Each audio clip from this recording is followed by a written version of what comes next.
Ladies and gentlemen, hello, and welcome to this new episode of Sudan in Focus weekly news magazine, which focuses on Sudan news and events, aims to give the Sudan TV audience a broad and first-hand information about what is going on in Sudan. So let's go.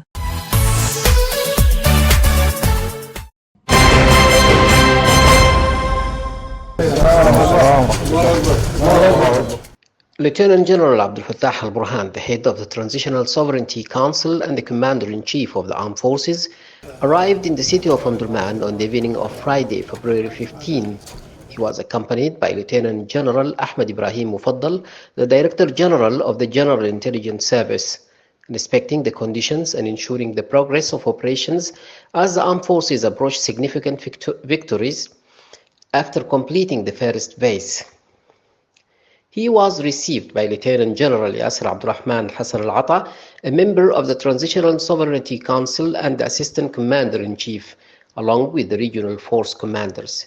He received briefings on the progress of operations, congratulating the forces on the achieved advancements on the ground.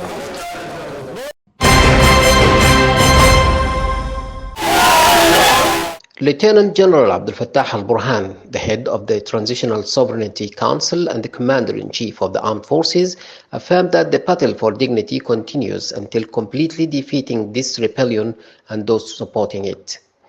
During his address today to officers, non-commissioned officers and soldiers of the 3rd Infantry Division in Shendi, as part of his visits to the military units, he emphasized that the armed forces will not lay down their weapons until rebels are eliminated.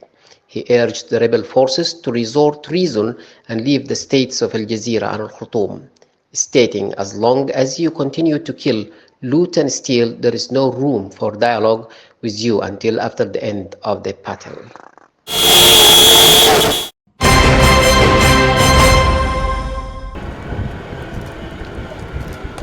The army is on the verge of liberating Khartoum, announced Lieutenant General Shamsuddin Kabashi Ibrahim, a member of the Sovereign Council and Deputy Commander-in-Chief of the Armed Forces. During his visit to the White Nile State, General Kabashi highlighted that the military has control over the situation in Khartoum, advancing on all fronts. He informed White Nile leaders that the armed forces are close to liberating the capital, expressing confidence in the forthcoming victory by the grace of God. General Kabashi commended the unwavering support of the White Nile State for the military, emphasizing continuous efforts to repel the enemy through the collaboration of all security agencies. He added that the community in the state stands firmly with the armed forces, anticipating the imminent liberation of the entire nation's territory.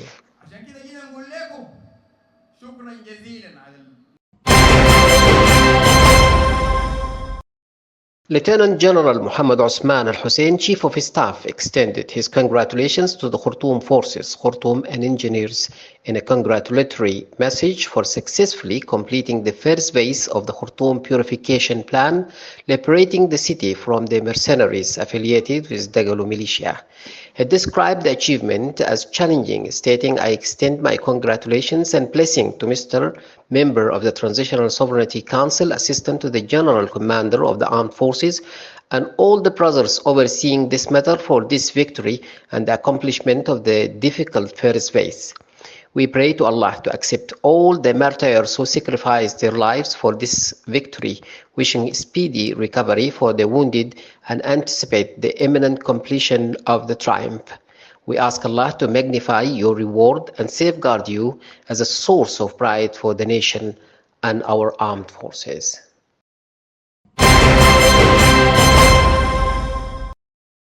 The General Command of the Armed Forces, Friday, 16th February, press statement. On the background of the shocking videos that has been delivered yesterday showing two heads belonging to two of Dagalo terrorist militiamen, the Sudanese Armed Forces clarifies that an investigation is conducted about the incident. If the investigation findings prove the implicants belongs to the Sudanese Armed Forces, they should be trialed. The Sudanese Armed Forces confirmed that its obligations with war laws and the customs and following attitude rules during operations, not like the militia attitude since the beginning of the war. Office of the Spokesperson of the Armed Forces.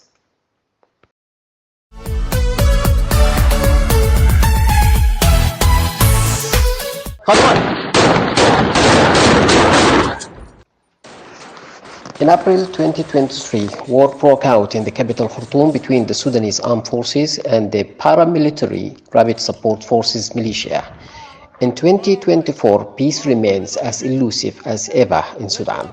What started as a power struggle for the militia has since escalated into a nationwide conflict that has drawn in rebel groups, ethnic militias, and international actors. Over 13,000 people have reportedly died in Sudan since the fighting began in April, so this is likely a significant underestimate of the conflict's human toll. Additionally, over 7 million have been displaced amid a deteriorating humanitarian situation and claims of ethnic cleansing and widespread human rights violations against the civilian population. In a recent report, the ACLED Conflict Index highlights the intensity of the war in Sudan, with the country ranking fourth in the indicator for the deadliness of reported violence. In Darfur, where the RSF militia is allied with ethnic Arab militias, evidence has emerged of mass atrocities perpetrated against non-Arab ethnic groups, sparking accusations of ethnic cleansing and war crimes. After the killing of no fewer than 800 people of the Masalid group at the hands of the RSF militia and allied militias in the Ardamata refugee camps, the European Union High Representative Josep Borrell linked the killings to a wider ethnic cleansing campaign conducted by the RSF militia with the aim to eradicate the non-Arab Masalid community from West Darfur and warned of another genocide unfolding in the region. Darfur is a considerable source of income, alliances, and recruitment for the RSF militia and is home to Hemeti's support base. This support base consists of a network of heavily armed Arab ethnic militias fighting alongside the RSF militia, which entrusted them to administer local communities across Darfur. RSF-aligned militias are therefore likely to be among the greatest beneficiaries of the RSF militias took over of Darfur. However, their empowerment may eventually sanction additional violence and stop internecine fighting among the militias themselves over the spoils of war in a violent spiral that the RSF may not be capable of preventing. The militia atrocities and crimes are endless. All three of Sudan's main internet operators were offline on Wednesday, Internet Observatory NetBlocks has said, cutting communications for millions of people stuck in conflict zones or fleeing for their safety. The network blackout could also freeze e-wallets that many people depend upon amid a widespread cash shortage. On the other hand, international efforts to stop war in Sudan have been remarkably lackluster. Former South African President and African Union mediator for Sudan, Thabo Mbeki, described the African and international response to the conflict as awfully inadequate. The United Nations Security Council voted on the 1st of December to terminate the UN political mission to Sudan after the Sudanese government dismissed its performance as disappointing. Attempts by the United States and Saudi Arabia to broker a ceasefire have repeatedly failed, while peace talks in Jeddah halted indefinitely due to a failure to implement confidence-building measures between SAF and the RSF militia.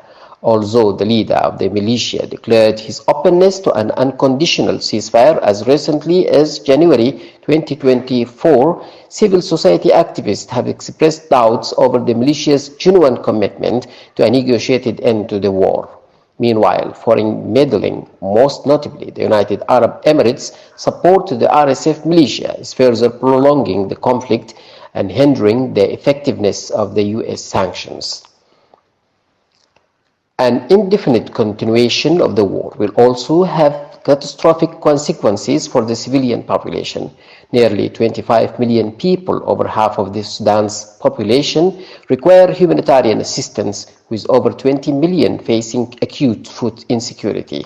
7.2 million people have been displaced in the first 8 months of the conflict, including 1.5 million crossing into neighboring Chad, South Sudan, Egypt, and Ethiopia.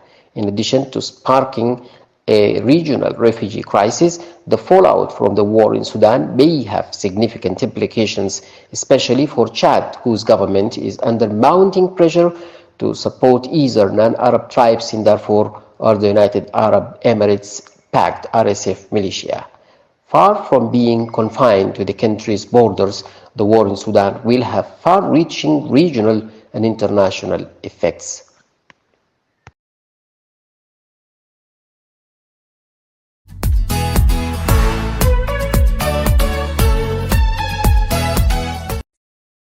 The Jazeera scheme is one of the largest irrigation projects in the world. It's centered on the Sudanese state of Jazeera, just southeast of the confluence of the Blue and the White Nile rivers at the city of Khartoum. For over 60 years, the Jazeera scheme has been of central importance to the economy of the Sudan. Cultivation began in 1925, and today the scheme occupies an area excess of 2 million acres, 0.9 million hectares, in the region between the Blue and the White Nile to the south of Khartoum. The Jazeera, which means island, is particularly suited to irrigation because the soil slopes away from the Blue Nile and the water, therefore naturally run through irrigation canals by gravity. The soil has a high clay content which keeps down losses from seepage. Cotton was first grown in the area in 1904 as one of the most important crops in the Jazeera scheme. After many experiments with the irrigation, 24 square kilometers, 9.3 square miles, was put under cultivation in 1914. After the lowest Nile flood for 200 years, the Sinnar Dam was constructed on the Blue Nile to provide a reservoir of water. This dam was completed in 1925 and is about 3 kilometers, 1.9 miles long. The network of canals and ditches was 4,300 kilometers in the early 1960s of the Managil city extension on the western side of the Jazeera scheme. By 2008, the irrigated area covered 8,800 square kilometers, 3,400 square miles, about half the country's total lands under irrigation.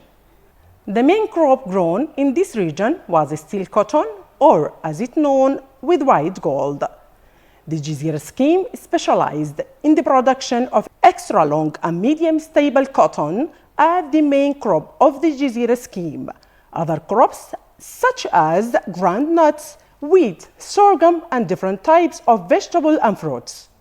For all that, and as it's known, Sudan is a world food basket that calls for its huge agricultural potentialities.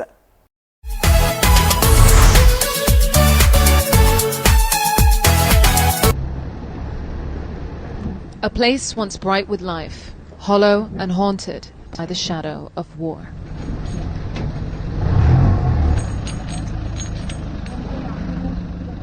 The only way for us to get here is in an armored vehicle. This one has taken its fair share of hits. A bullet aimed at the driver's head, trapped by the thick glass. The damage through the splintered windshield looks extreme, and in full view, the horror is complete. Only the force of war can obliterate like this. Collapse, rupture, and burn all at once, with lives forever changed in its wake. This is Suq Omdurman, one of the most iconic marketplaces in the capital, if not the country. Used to be this bustling sight of people pouring out of storefronts that have been owned for generations. And this is what's left of it. Bullet holes through buildings, shelled balconies, bullet cases on the floor, unexploded ordnance. It's just a wasteland. It's unbelievable to think that this is what's left of a place that many people from Sudan remember so fondly. We're told the Battle of Suq Omdurman ended little over a week ago, but fighting continues on its fringes. with every crossroad a reminder that snipers are still a threat. يعني كم متر بيكون من هنا؟ I ask how far the nearest enemy position is. 800. I'm told around 800 meters away.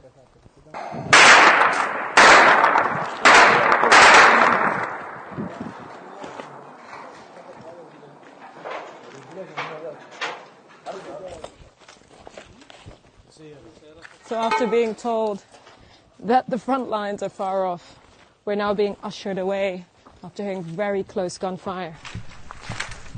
There are no front lines in this conflict, only neighborhood battlegrounds. Pockets of fighting between the army and the rapid support forces that grow or shrink on any given day. This is the culmination of months of urban warfare, a historic site left in ruins, largely cleared but barely walkable, evidence of the army's slow southward push deeper into the occupied capital, where more death and destruction awaits. We head back to northern Omdurman, where there is life but immeasurable loss. The war, it changed the people, and it changed the map of our life. And we can't even to think. We just want peace, want this war to stop. While life here seems to continue as normal, the safety is relative. Are you used to these sounds, I ask? When the bombing would happen, I used to get scared, and then I got used to it. But there was such intense sounds coming out of Omdurman at one point that I felt like my ear had been ripped out.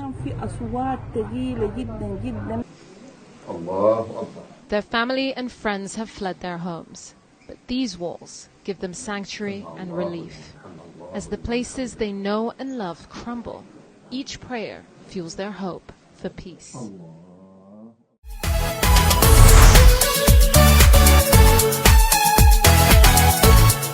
This is what the streets of Omdurman suburb of Wad Nubawi now look like. The aftermath of battles between the Sudanese army and the paramilitary Rapid Support Forces, or RSF. Homes and shops, all riddled with bullet and artillery holes, all destroyed since the RSF entered the district nearly 5 months ago. Until recently, Wad Nubawi was a battlefield between the Sudanese army and the Rapid Support Forces here in Omdurman. Nearly all of its residents have been displaced as a result. The Sudanese army now controls it and is pushing to regain more grounds from the fighters. But the district that was once vibrant now carries the scars of the conflict and the sound of artillery and gunfire, a warning that the front line is not far from where we are. Al-Sadiq Sharfi and his family are the only civilians still remaining in this part of the district. He shows us what's become of his house, which he says was occupied by the RSF while he and his family were in it. He says the group terrorized them while they were there and continued to fire artillery at his house after they've left. It was not easy, but with time my family has adapted to the fact that we have no way to escape. We are in a very critical situation without any resources. We stayed and we tried to adapt ourselves to hearing this. And every one of my family, I'm sure, that has lost at least between 10 to 15 kilograms of his own weight. We are eating one food the whole day and one meal a day. The army's recent gains comes after months of fighting. Omdurman is a major supply route for the RSF, even after a bridge connecting it to the northern part of the capital Khartoum was destroyed. The RSF has been firing artillery to try to stop the army, but civilians have also been killed as a result of what local committees describe as indiscriminate shelling. As the fighting continues, so does the destruction and the loss of civilian lives. Hiba Morgan, Al Jazeera, Omdurman.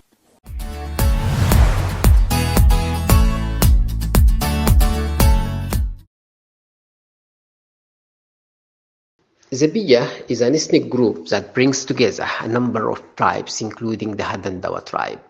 The Hadendawa are keen to marry their children at an early age for several reasons, including preserving family traditions, protecting the children from deviation and not leaving the option to the children to marry anyone other than their cousins' daughters or daughters of the family. There is also a more important reason, which is early childbirth, in order to ensure the strength and abundance of the tribe. Most marriages in Eastern Sudan take place between families, and there are rarely marriages outside the family. If the marriages are from abroad, the bride's father is communicated through the tribe's mayor. The groom's family doesn't communicate directly with the bride's father to avoid rejection, as the mayor is respected, for he has a great and special status. When approval is achieved and everything is agreed upon, the wedding procedures and ceremonies begin.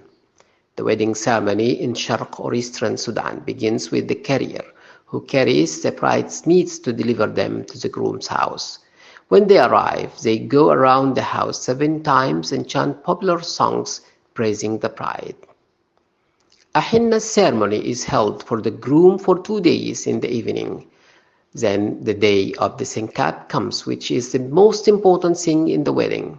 It's made in a specific way. From palm leaves and ropes are tied to it 7 times, and it is tied in the bride's house and in the house of the groom's family. The ladies carrying the sinkap, when they approach the place, they have to oleate louder than the groom's oleations. Also, upon marriage, custom requires that the groom's mother circumambulate around the wife's house while riding her camel, and she and those with her oleate to announce joy and rejoicing. Then they determine where the house will be located. As soon as the groom enters the tent and takes off the cover, his companions come to go around the tent, hit it with a stick, and chant praises and rituals of joy. The groom leaves the house and goes to set up a house next to the bride's family's house, a tent. Then the groom, after marriage, spends the nights with one of the family every day, and when he leaves in the morning, he gives him goats or sheep. This is repeated daily for a month or 2 away from his wife. Then he returns bearing those gifts to begin his life with his wife. Food is prepared for the wedding according to the ability of each household. Some people slaughter camels, and this is in the groom house, while in the bride's house, the women prepare porridge, asida, which is made of flour and sugar. The Hadendawa tribe continued to preserve the customs and traditions of marriage, which in turn contributed to the cohesion of the BJ community and helped spread marriage rituals in international forums.